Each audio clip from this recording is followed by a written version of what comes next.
Lunes, 8:37 de la mañana. Juzgado Penal de la Ciudad de México, piso 14.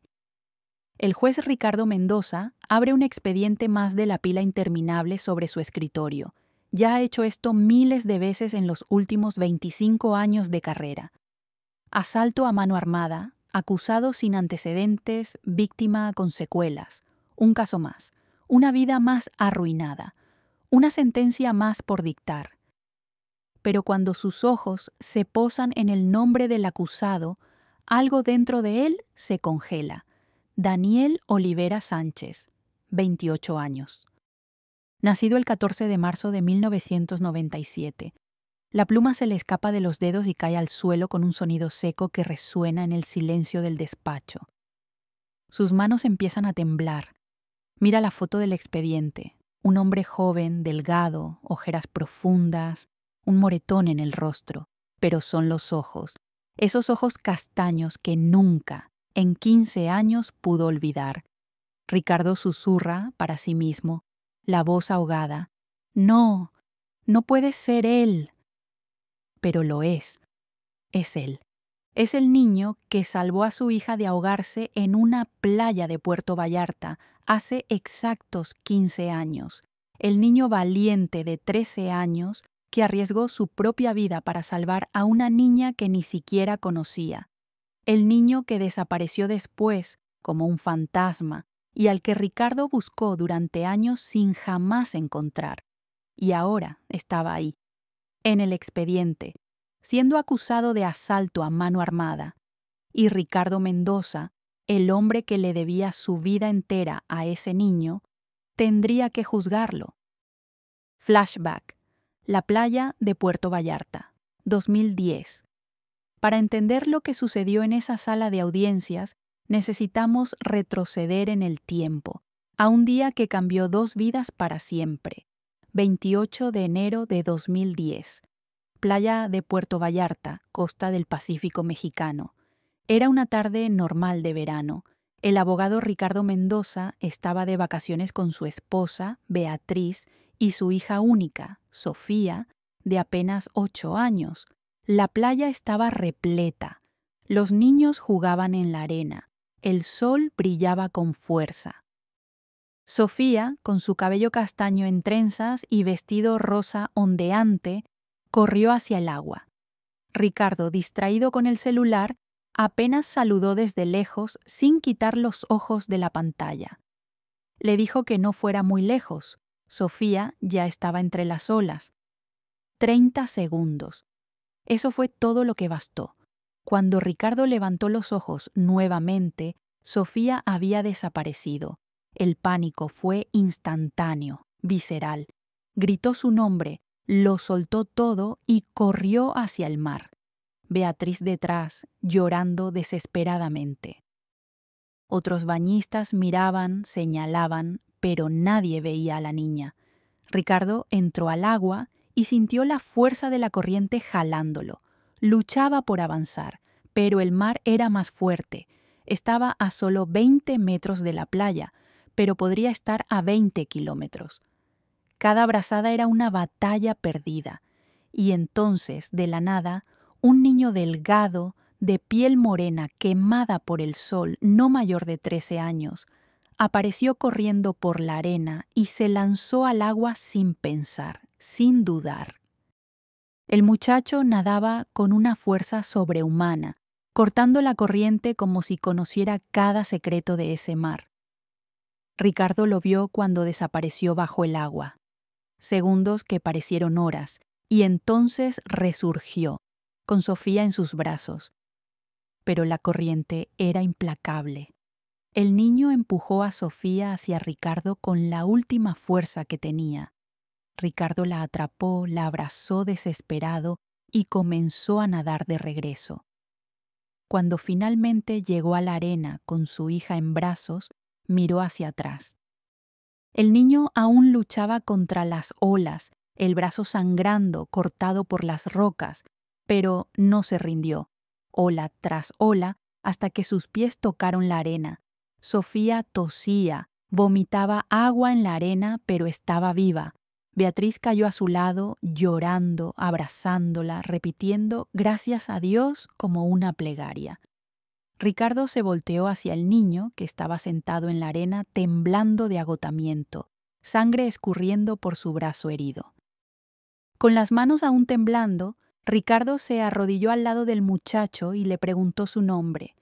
El niño, con voz baja y tímida, respondió: Daniel.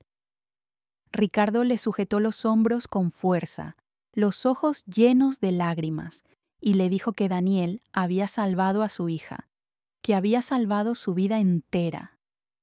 Le preguntó si tenía familia cerca. Daniel desvió la mirada y dijo que vivía allí en el pueblo, que todo estaba bien, que estaba acostumbrado. Pero Ricardo no aceptó eso como respuesta. Sacó una tarjeta de su cartera, se la entregó al niño con manos temblorosas y le hizo una promesa solemne. Si algún día, cualquier día, Daniel necesitaba algo, que lo buscara. Lo que fuera. Nunca olvidaría lo que ese niño había hecho. Daniel tomó la tarjeta con dedos temblorosos, la guardó en el bolsillo de su bermuda empapada, sonrió tímidamente, agarró su playera rasgada y salió corriendo por la playa. Ricardo gritó detrás de él, ofreciéndole llevarlo al hospital, pero el niño ya había desaparecido entre las palapas. En los días siguientes, Ricardo intentó buscarlo. Preguntó en el pueblo, en las posadas, en las escuelas. Nadie conocía a un Daniel de 13 años que viviera por ahí. Era como si nunca hubiera existido. Durante 15 años, Ricardo pensó en ese niño casi todos los días. Siempre preguntándose, ¿dónde estaría? ¿Estaría bien? ¿Los habría recordado? Y ahora, 15 años después, tenía la respuesta, pero de una forma que nunca imaginó. De vuelta al presente, el shock. Ricardo estaba encerrado en el baño del juzgado, manos apoyadas en el lavamanos de mármol, mirando su propio reflejo en el espejo. Cabello gris, arrugas alrededor de los ojos, el peso de 25 años de carrera sobre los hombros. Repetía para sí mismo, incrédulo: es él. Dios mío, es él. Abrió la llave del agua, se echó agua fría en el rostro. Las manos aún temblaban. Miró el reloj. La audiencia comenzaría en 10 minutos. 10 minutos para decidir qué hacer. 10 minutos para descubrir cómo juzgar al hombre que salvó lo que más amaba en el mundo. Un oficial tocó la puerta, preguntando si todo estaba bien. Ricardo se secó el rostro, controló la voz y respondió que ya iba. Respiró profundo 3 veces. Se puso la máscara de juez de vuelta. Fría, imparcial, profesional. Pero por dentro estaba destrozado. Sala de audiencias, juzgado 3 de Estado, penal. 9:15 de la mañana. La sala estaba llena. Fiscal, defensora de oficio, secretario, guardias. Y en el banquillo de los acusados, esposado, Daniel Olivera Sánchez. Ricardo entró por la puerta lateral, subió al estrado y se sentó. Sus ojos inevitablemente encontraron a Daniel. El joven era irreconocible, demasiado delgado, casi esquelético, ojeras profundas y moradas, un moretón amarillento en el rostro, ropa arrugada. Ya no parecía el niño valiente de la playa, parecía un hombre destruido por la vida. El oficial anunció el inicio de la audiencia. Ricardo, con voz mecánica y profesional, comenzó a leer los cargos. La noche del 3 de agosto de 2024, Daniel había invadido la farmacia Salud Total portando un cuchillo. Bajo grave amenaza, sustrajo 15,000 pesos en efectivo y medicamentos diversos. Durante la acción, empujó al guardia de seguridad Marcelo Ferreira Silva, de 54 años, quien al caer golpeó su cabeza contra el mostrador. Traumatismo craneal. 3 días en coma inducido. Secuelas neurológicas permanentes. El Ministerio Público pedía 8 años de prisión en régimen cerrado. La defensora de oficio, claramente sobrecargada con decenas de casos, hizo una defensa breve. Acusado sin antecedentes, buena conducta, acción no premeditada. Pidió consideración de las atenuantes. Ricardo entonces preguntó si el acusado deseaba manifestarse antes de la sentencia. El silencio que siguió duró apenas 5 segundos, pero pareció una eternidad. Daniel, con voz ronca y baja, pidió permiso para hablar. Se levantó despacio. Las esposas hicieron ruido. Miró al suelo primero. Después, lentamente, alzó los ojos hacia el juez y entonces sucedió. Los ojos de Daniel se abrieron como platos. Todo su cuerpo se congeló. Una lágrima comenzó a rodar por su rostro. Susurró casi inaudible: «¿Señor Mendoza?». Toda la sala pareció detenerse en el tiempo. El fiscal frunció el ceño. La defensora miró confundida. Ricardo cerró los ojos por un segundo, respiró profundo y con voz firme pero con esfuerzo preguntó si el acusado iba a declarar o no. Daniel se limpió las lágrimas con las manos esposadas y dijo que sí, que iba a hablar. Comenzó diciendo que no era un criminal. Sabía que lo que había hecho estaba mal, muy mal. Había lastimado al señor Marcelo, y eso lo destruía todos los días. Había visitado al hombre en el hospital, pedido perdón. Sabía que no cambiaba nada, pero no había querido lastimar a nadie. Pero necesitaba explicar el porqué. No era excusa, era solo la verdad. Daniel contó que tenía una hija. Su nombre era Lucía, 6 años, lo más importante de su vida. La madre había muerto en el parto, complicaciones graves. Había criado a la niña solo, trabajando como repartidor, albañil, guardia de seguridad, lo que fuera que pagara las cuentas. El año pasado Lucía comenzó a enfermarse. Muy cansada, manchas moradas en el cuerpo, sangrados. La llevó al centro de salud. Hicieron exámenes y entonces llegó el diagnóstico que lo cambió todo. Leucemia linfoblástica aguda, agresiva. La voz de Daniel comenzó a quebrarse cuando explicó que ella necesitaba quimioterapia fuerte inmediatamente. El medicamento que proporcionaba el IEMS no estaba funcionando. El tumor no disminuía, estaba creciendo. Un médico particular, que lo consultó de favor, dijo que existía otro medicamento, más nuevo, más eficaz, pero que costaba 280,000 pesos al mes. Daniel ganaba 8,000 pesos cuando conseguía trabajo. Había intentado todo. Pidió préstamo en bancos, fue rechazado, no tenía familia, había crecido en un orfanato. Hizo colectas en línea, consiguió 3,000 pesos. Fue a iglesias, a ONGs, nada funcionó. Y Lucía estaba empeorando, dejando de comer, sin fuerzas para jugar. 2 semanas antes del crimen, el médico lo llamó y le dijo algo que destrozó su mundo. Sin el tratamiento adecuado, su hija tenía como máximo 2 meses de vida. 2 meses. Su hija de 6 años. Lo único que tenía en el mundo. La farmacia Salud Total suministraba medicamentos al Hospital Ángeles. Daniel sabía que tenían el medicamento ahí. Perdió la cabeza. Estaba desesperado.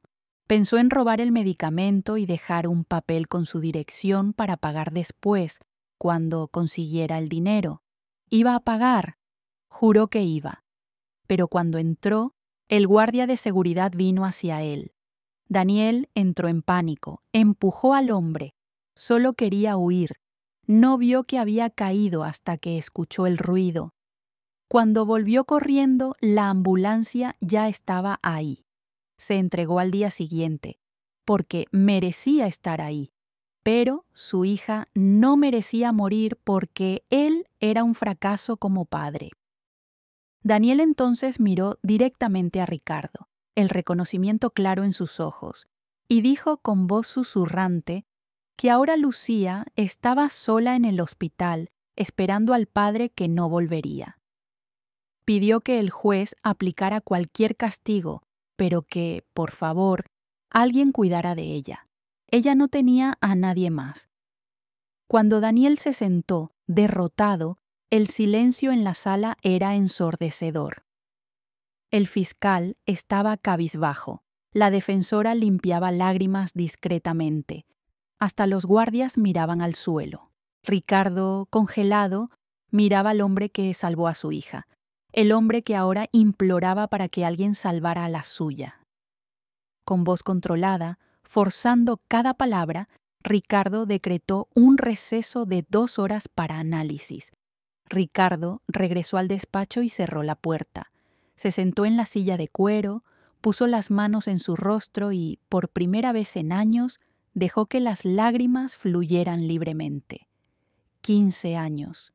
15 años había tenido con Sofía gracias a ese niño. La vio crecer, graduarse de medicina, convertirse en la mujer increíble que era. Todo porque un muchacho de 13 años arriesgó su propia vida.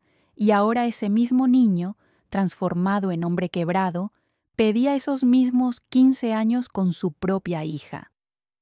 Con manos temblorosas, Ricardo tomó el celular y llamó a Sofía. Ella contestó animada, pero enseguida percibió que algo estaba mal por la voz de su padre. Ricardo le preguntó si recordaba ese día en la playa de Puerto Vallarta cuando tenía 8 años. Sofía se puso seria. Claro que recordaba. Un niño la había salvado. ¿Por qué preguntaba eso ahora? Ricardo, con la voz quebrándose, dijo que el niño estaba ahí, en el juzgado, siendo juzgado. Sofía se quedó en silencio, en shock. Preguntó qué había pasado, por qué lo estaban juzgando. Ricardo explicó: asalto a farmacia, guardia lastimado, acusación de 8 años en régimen cerrado. Y luego contó lo peor: su hija estaba muriendo de leucemia 6 años. Robó los medicamentos para intentar salvarla. Del otro lado de la línea, Ricardo escuchó a Sofía comenzar a llorar.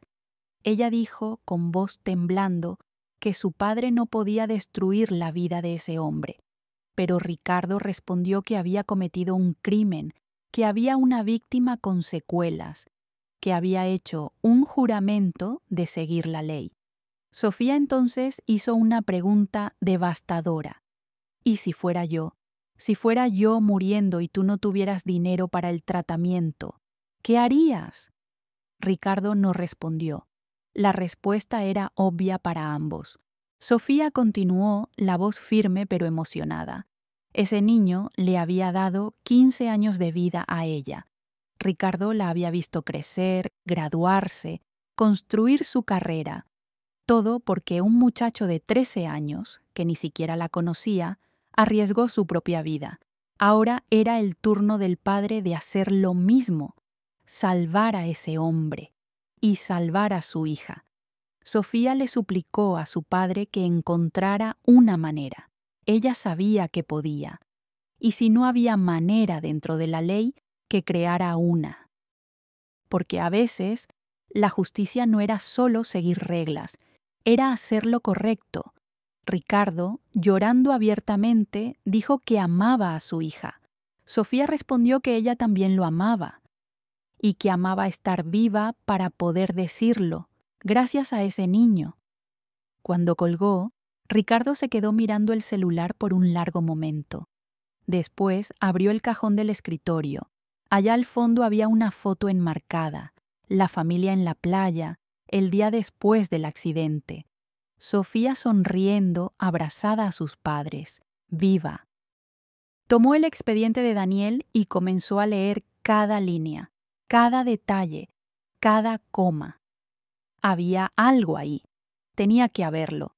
Llamó al secretario, pidiendo todos los informes médicos de la hija del acusado y su historial completo, rápido. Pasó la siguiente hora y media leyendo, investigando, llamando a contactos, abogados, médicos, asistentes sociales, y entonces lo vio. Una posibilidad, pequeña, arriesgada, pero posible. Tomó el teléfono e hizo una llamada urgente a un amigo médico. Necesitaba un favor, urgente. La sentencia, el giro devastador, 13:30 horas. La audiencia se reanudó. La sala estaba aún más llena. La noticia se había esparcido por el juzgado. Había practicantes, abogados de otras salas, curiosos. Todos querían saber qué decidiría el juez. Daniel entró nuevamente, esposado, pareciendo aún más exhausto, ojos hinchados de tanto llorar. Ricardo entró y se sentó. El silencio era absoluto. Con voz firme y oficial, Ricardo ordenó que Daniel se pusiera de pie. Comenzó a leer la sentencia. Dijo que los hechos eran incontestables. El acusado había invadido un establecimiento comercial, portando arma blanca, sustrajo valores y medicamentos, y causó lesión corporal grave a la víctima, quien sufrió secuelas permanentes. Era un crimen grave. La sociedad no podía tolerar actos de violencia, aunque estuvieran motivados por desesperación. La ley existía para proteger a todos, víctimas y acusados. Daniel cerró los ojos, aceptando su destino. Pero entonces el tono de Ricardo cambió. Dijo que también era deber del juzgado considerar las circunstancias que llevaron al acto criminal, y en este caso, las circunstancias eran extraordinarias. El acusado no tenía antecedentes, tenía buena conducta. Trabajaba desde los 14 años, nunca se había involucrado en ninguna actividad ilícita. Era padre soltero de una niña de 6 años, con leucemia agresiva en etapa avanzada. Los informes médicos confirmaban, sin tratamiento adecuado, la niña tenía pronóstico de 60 días de vida. El acusado había buscado todos los medios legales posibles para costear el tratamiento. Todos fallaron. Ricardo hizo una pausa y dijo algo que hizo que toda la sala contuviera la respiración. Dijo que el acto fue criminal, no era justificable, pero era comprensible, y que cualquier padre en esa sala que dijera que no haría lo mismo estaba mintiendo. Hubo murmullos. Ricardo golpeó el martillo pidiendo orden, y entonces pronunció la sentencia. 4 años de reclusión en régimen semiabierto, con sustitución de la pena privativa de libertad por 2 restrictivas de derechos, prestación de servicios a la comunidad y prestación pecuniaria a la víctima. Autorizaba, además, el régimen domiciliario con monitoreo electrónico, considerando la necesidad de cuidados de menor bajo su custodia. La sala explotó en murmullos. Daniel abrió los ojos, en shock, sin poder creer lo que escuchaba. El fiscal se levantó para objetar, pero Ricardo lo cortó. La decisión estaba fundamentada y dentro de los límites legales. ¿Había alguna ilegalidad que señalar?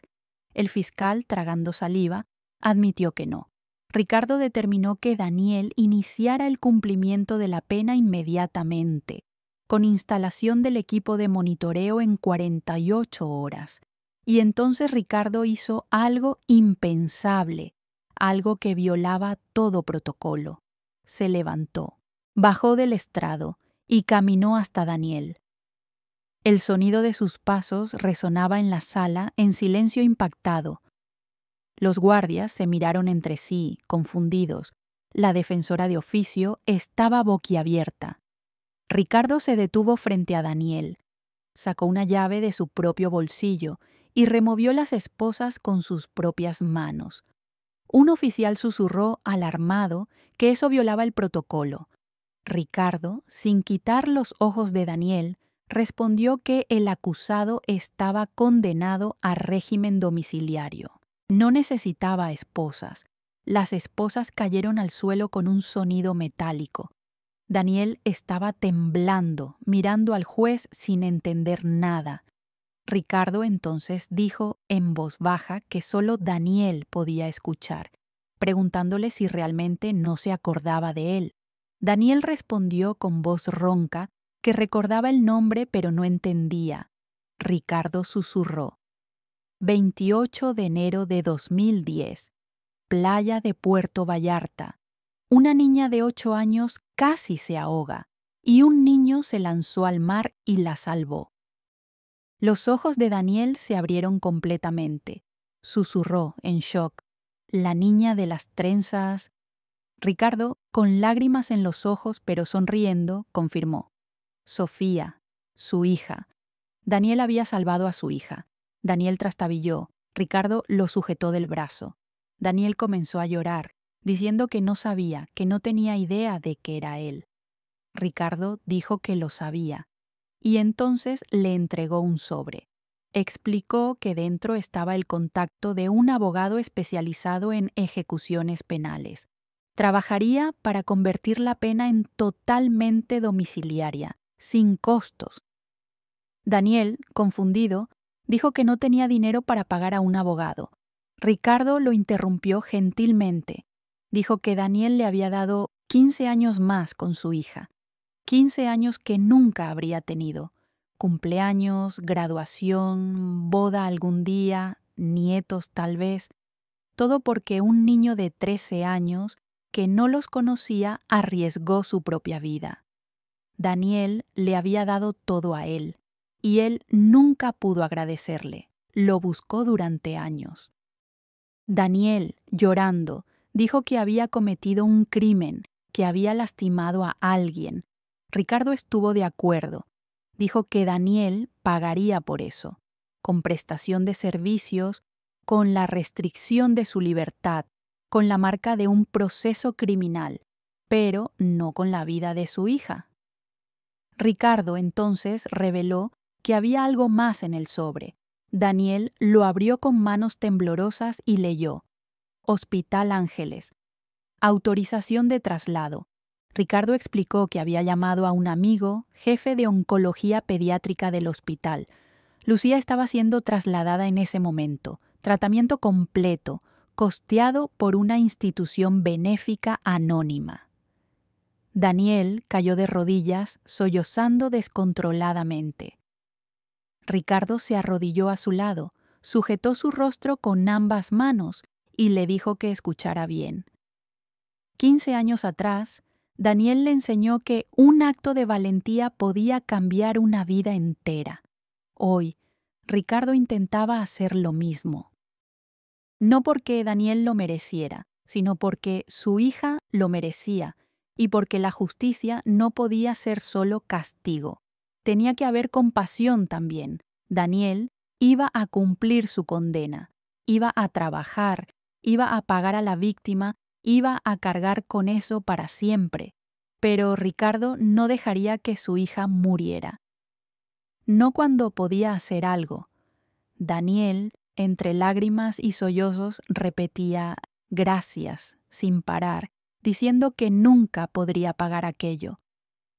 Ricardo lo ayudó a ponerse de pie y dijo que ya había pagado, hace 15 años.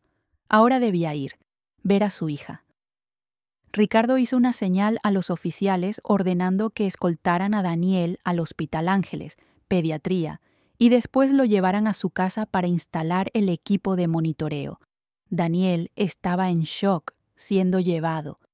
Miró hacia atrás una última vez y gritó emocionado, preguntando cómo estaba Sofía. Ricardo, sonriendo con lágrimas rodando por su rostro, gritó de vuelta que estaba excelente. Era médica, hermosa y viva, gracias a él. Daniel sonrió entre las lágrimas mientras era llevado afuera. La sala del juzgado explotó en murmullos. Algunas personas lloraban abiertamente. La defensora de oficio estaba abrazada con la practicante, sollozando. Hasta el fiscal, duro como piedra, se limpiaba los ojos discretamente. Un oficial se acercó a Ricardo y dijo que en 30 años trabajando en el juzgado nunca había visto nada así.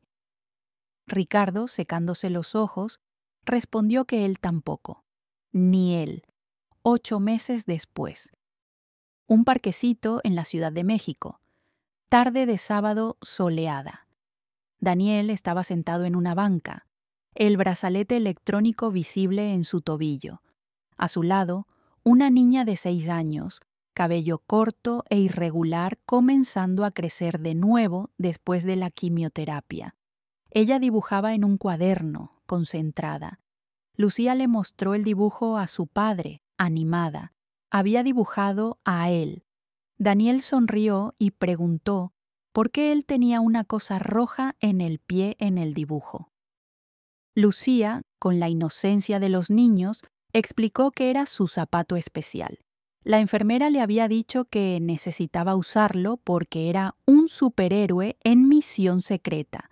Daniel rió, los ojos humedecidos, y dijo que la enfermera era muy creativa. El tratamiento estaba funcionando. La leucemia estaba en remisión. Los médicos eran cautelosamente optimistas. Lucía había vuelto a jugar, a correr, a ser niña nuevamente. Daniel trabajaba 6 horas al día en una ONG de asistencia a familias vulnerables. Prestación de servicios a la comunidad, parte de la sentencia. Amaba el trabajo. Por las noches volvía a casa con Lucía.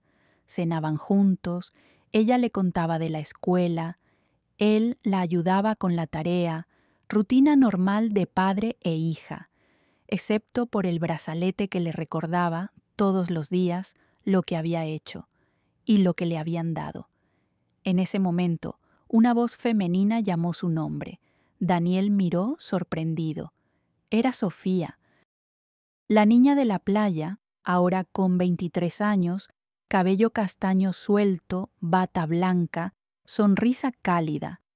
Ella explicó que su padre le había dicho que solían ir a ese parque los sábados. Esperaba que no le molestara que hubiera venido. Daniel se levantó, emocionado, diciendo que había querido agradecerle hacía tanto tiempo. Sofía lo interrumpió, abrazándolo. Dijo que era ella quien venía a agradecer. De nuevo, para siempre. Se abrazaron, ambos llorando. Lucía, curiosa, preguntó quién era esa señorita. Sofía se arrodilló a la altura de la niña y se presentó. Dijo que era amiga de su padre. En realidad, él la había salvado hace mucho tiempo, cuando ella tenía casi la edad de Lucía. Lucía, con los ojos muy abiertos, preguntó si su papá había salvado a Sofía. Sofía confirmó y explicó que ahora era un círculo. Él la salvó a ella, su padre los salvó a ellos y ahora todos eran una gran familia extraña. Lucía dijo que le gustaban las familias extrañas. Todos rieron. Daniel miró a Sofía, a Lucía, al cielo azul de la Ciudad de México. Tenía un brazalete en el pie, un registro criminal, una deuda con la víctima que pagaría por el resto de su vida. Pero tenía a su hija, viva, sana, riendo, y tenía la prueba de que no toda historia terminaba en tragedia. A veces, solo a veces, el universo completaba sus círculos. ¿Alguna vez has juzgado a alguien sin conocer su historia completa? Esta historia nos recuerda algo fundamental. Detrás de cada acto hay una persona. Detrás de cada persona hay una historia. Y detrás de cada historia hay una oportunidad de redención. Daniel cometió un crimen. Eso es innegable. Pero también salvó una vida. Y cuando su propia hija estaba muriendo, encontró al hombre cuya vida él había salvado. ¿Coincidencia? ¿Destino? ¿Justicia? Tal vez sea solo el recordatorio de que nuestras acciones, buenas o malas, siempre regresan a nosotros de alguna forma. Si esta historia te conmovió, si alguna vez sentiste que nadie veía más allá de tu error, si crees que justicia y compasión pueden caminar juntas, deja un comentario contando qué momento te emocionó más. Dale like si crees en segundas oportunidades. Comparte con alguien que necesita recordar que los errores no definen quiénes somos para siempre y suscríbete al canal para más historias que demuestran que la humanidad todavía existe, incluso en los lugares más inesperados. ¿Desde qué país nos estás viendo? Queremos saber dónde están las personas que todavía creen que un acto de bondad puede cambiar el mundo. Hasta la próxima historia. Fin. At night I hear the rhythm of the ocean as it breaks on the shore.